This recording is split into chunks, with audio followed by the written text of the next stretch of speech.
I know I look crazy with this bonnet on my head, but I wanted to get this video done while I actually have the courage to do it. And I just wanted to rip the band-aid off. I have been fighting this whole YouTube thing for a long while now. And because I'm a writer, journaling, blogger type of girl, it's just my comfort zone. But being on camera, being vulnerable, and being awkward is not really my thing. I'm a little bit more private socially, I guess you could say.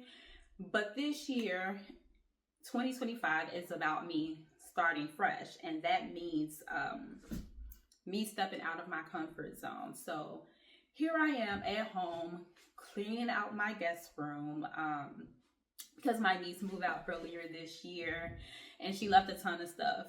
And honestly, this just felt natural to me to just come on, to be myself. And it's not that I'm nervous about sharing my story, because for those of you who may already know me, know that I have a blog called journeywithquincy.com, and I tell my story there, but writing just gives me more time to think and reflect and edit until I feel good about what I have on paper.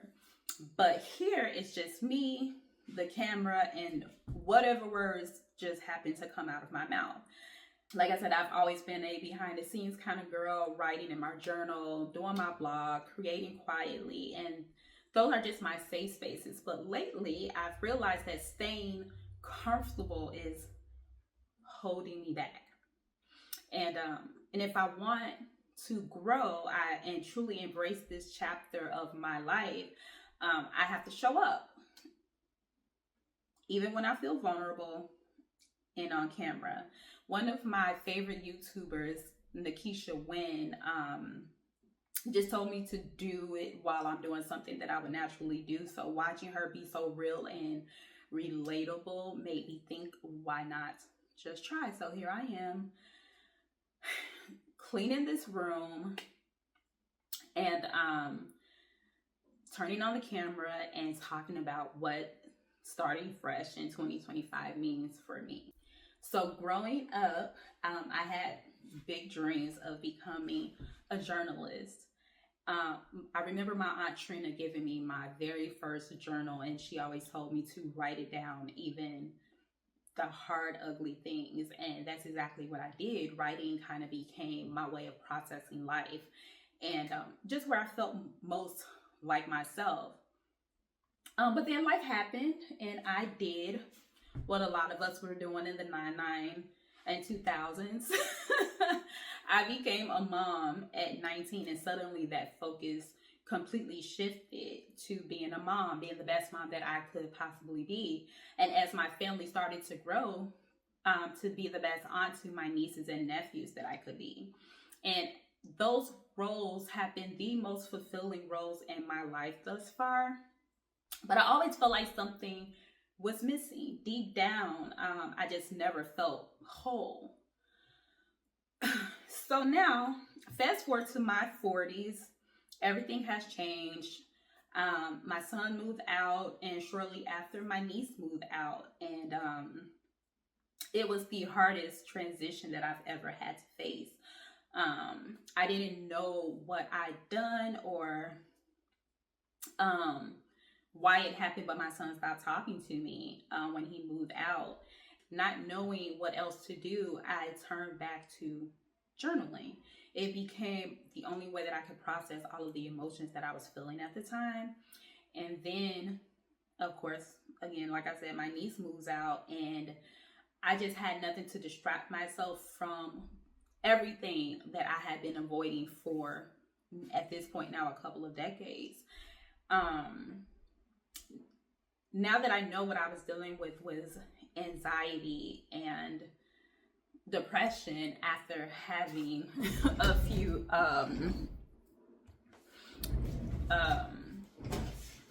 panic attacks, I sought therapy, and opening up in therapy wasn't easy for me.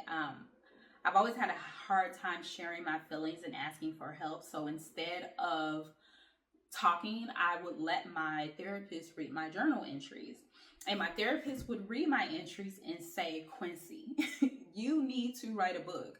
Do you know how many women are going through the same things? And at the time, I would just laugh, thinking like, girl, a book. I'm just trying to get through the day.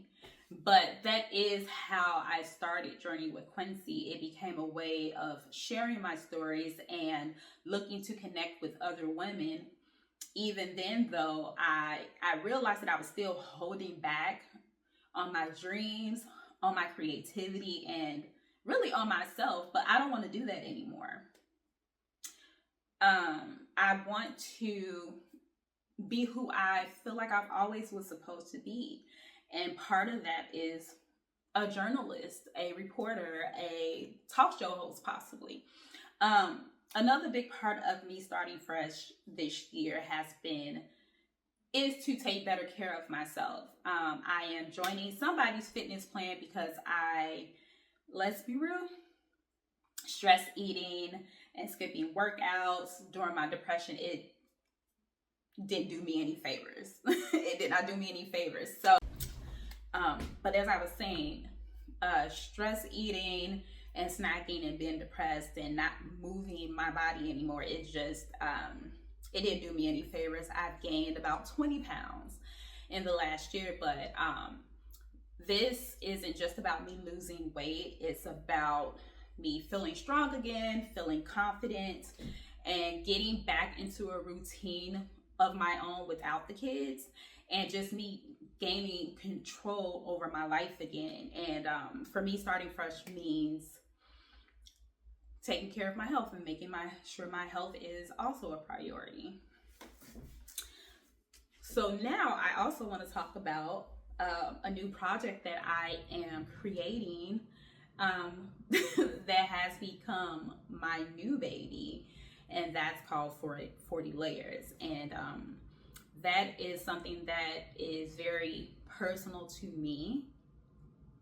It is definitely a passion project, and I've been dreaming about it for a while now.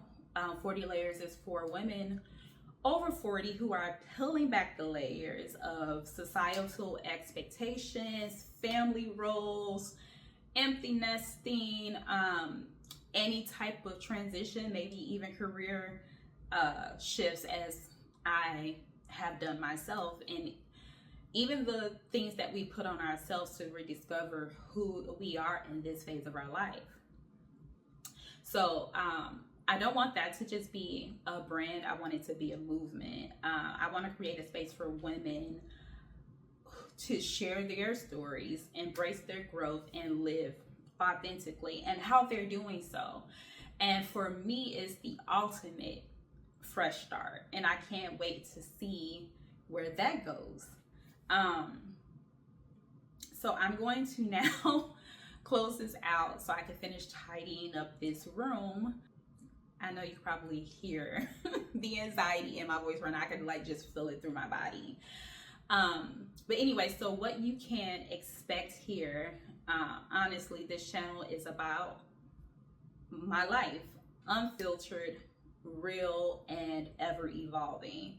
I'll be sharing my journey as I figure out this chapter of my life at 43, from rediscovering who I am now after so many years of taking care of everyone else and always putting myself last. There will be personal reflections, stories, behind the scene moments, and plenty of things that I'm learning or relearning as I go. And my journey with YouTube, I guess. So if you're ready for honest conversations, my lighthearted moments, my therapy sessions, and maybe just a little inspiration, hit like, subscribe, and join me on this journey. And I cannot wait to see where this goes. Thank you.